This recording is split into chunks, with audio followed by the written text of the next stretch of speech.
When we think about racism, what if it's not just about the constructs that we see and that have been created, but what if it's also about your body?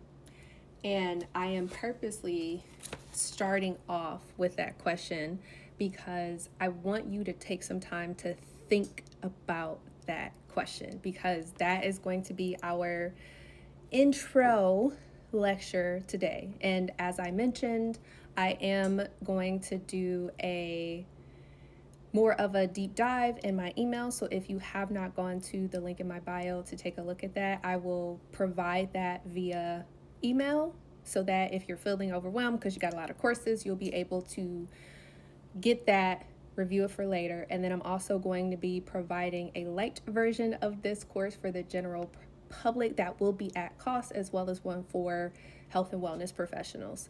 So let's get into that question.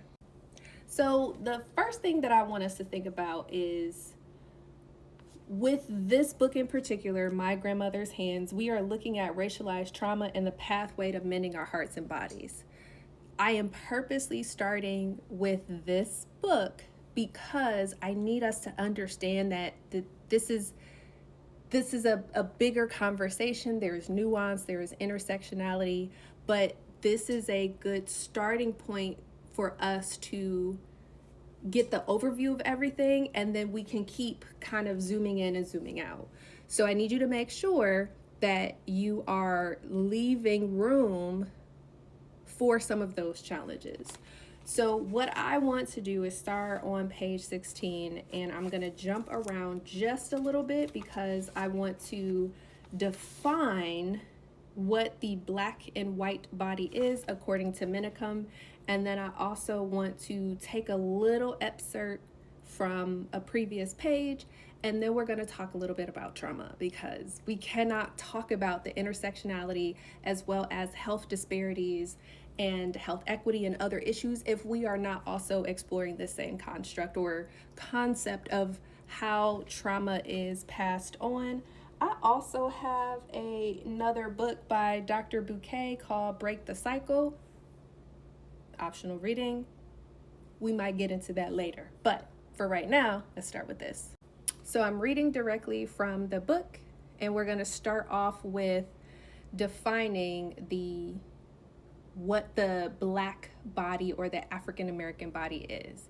And it's shorthand for the bodies of people of African descent who live in America, who have largely shaped its culture and who have adopted to it.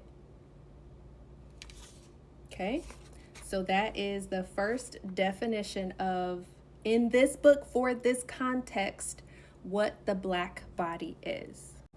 So then we're going to look at what Minicum says or defines as the white body in this conversation. When I say the white body, it's shorthand for the bodies of people of European descent who live in America, who have largely shaped and adapted to its culture, and those and who don't have dark skin. The term white body lacks precision, but it's short and simple. If you're a member of this group, you'll recognize it when I talk about the white body experience.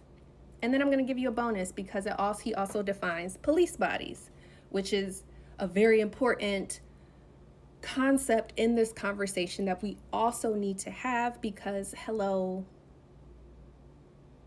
look at what's happening right now.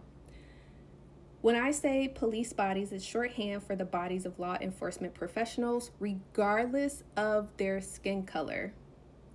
These professionals include beat cops, police detectives, mall security guards, members of SWAT teams, and the police chiefs of big cities, suburbs, and small town. These categories provide ways of communicating, not boxes for anyone to be forced into. It will tell you what matches its experience and how to work with its energies, regardless of stories.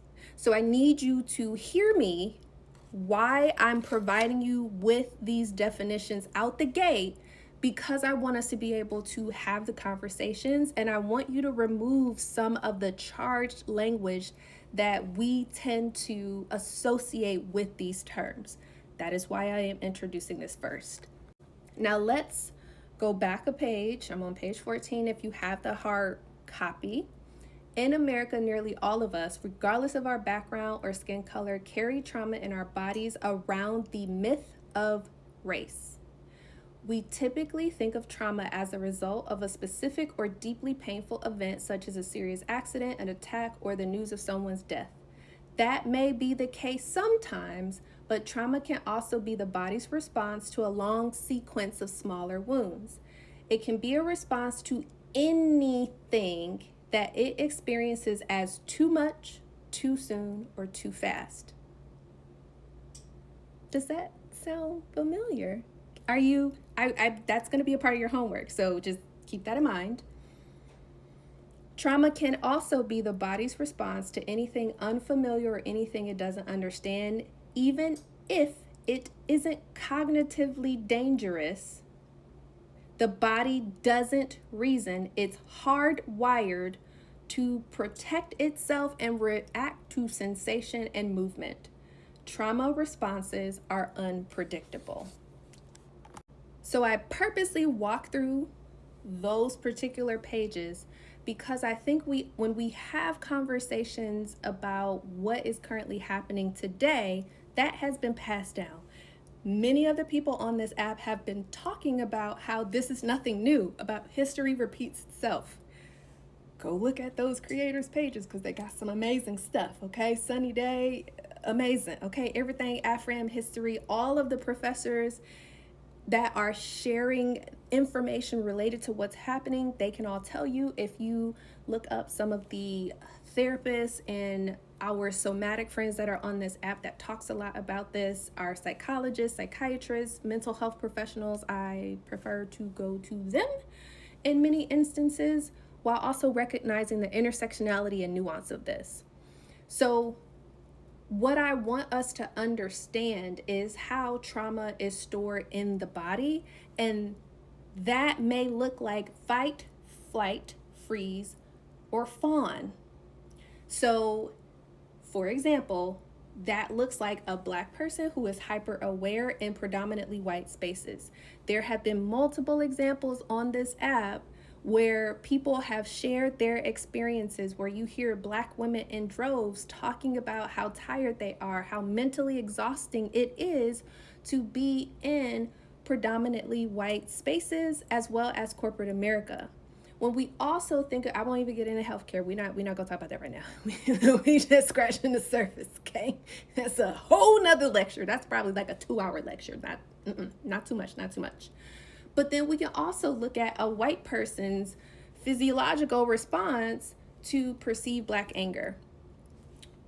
How many of you have seen when you are walking and you are walking past someone's car, you automatically hear them lock their door? Or when you see a white woman who is holding her purse tight or moving her purse, when you see a Black person or a brown person walk past them? Or especially when you have police officer reactivity when it comes to Black bodies in general. Look at all the marches that we've had over time and see the responses to those groups who are nonviolent versus other scenarios and examples that we have seen. So as we're going through this, we have to also connect this to systemic oppression, which is where I'm going to go next. And that racial trauma is going to uphold and perpetuate that systemic inequality across the board. So even though we have laws, we have policies, we have all these things that we think we have evolved, we really have not. Because until you take the time to experience the emotions, the trauma, and the harm caused in bodies that came way before us, back to the Middle Ages, back to hundreds of years, we're not going to address the root issue. So with that, your homework is I want you to take some time to look at current state based upon the definitions I provided to you in today's lecture. And I want you to write down and explore that for yourself. What does that look like? How do you feel when you read that? And think about some of those experiences that you have had when it comes to seeing somatic responses from other people.